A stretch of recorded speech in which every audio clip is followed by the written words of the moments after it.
Okay جی next اب ہم بلا رہے ہیں حمزہ شاہین کو. جی حمزہ ریڈی؟ آپ کا وقت شروع ہوتا ہے اب.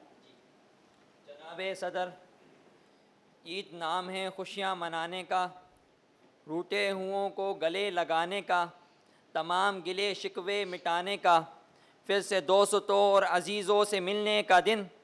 نہ جانے کہاں ہو زندگی کی شام، نہ جانے کیا ہو زندگی کا انجام، نہ جانے کون ہوگا کس کے نام، آؤ مل کر عید کی خوشیاں بانٹیں.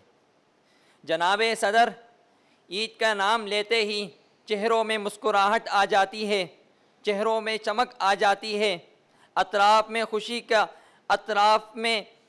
خوشی کا ایک عالم، ایک خوشی دوڑ پڑتی ہے. جناب صدر، چاروں طرف بچوں کی آوازیں، رنگ برنگے پیراہن، عید اور رنگ برنگے پیراہن، دعا سلام میل جول عید کی خوشیوں کو دوبالا کرتے ہیں. جناب صدر، لیکن ہمیں تھوڑی دیر اپنے دل کو ٹٹولیں. کیا ہمارا دل واقعی خوش ہے؟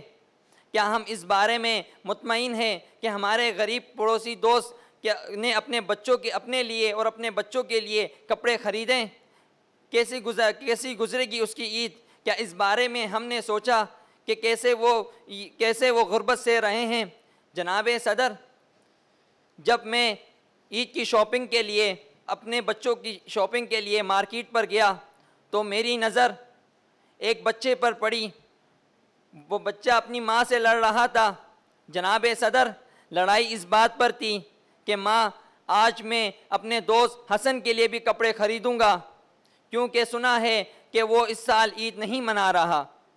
جناب صدر، وجہ کیا تھی؟ وجہ یہ تھی کہ اس کے والد کو تنخواہ نہیں ملی، جس کی وجہ سے وہ عید نہیں منا سکے گا. جناب صدر، اس بچے نے کہا ماں سے کہ میں اپنے لیے بھی ایک جوڑا خریدوں گا، اپنے دوست بھائی کے لیے، بھائی حسن کے لیے بھی ایک جوڑا خریدوں گا تاکہ وہ بھی ہمارے ساتھ عید کی خوشیاں منا سکیں. جناب صدر،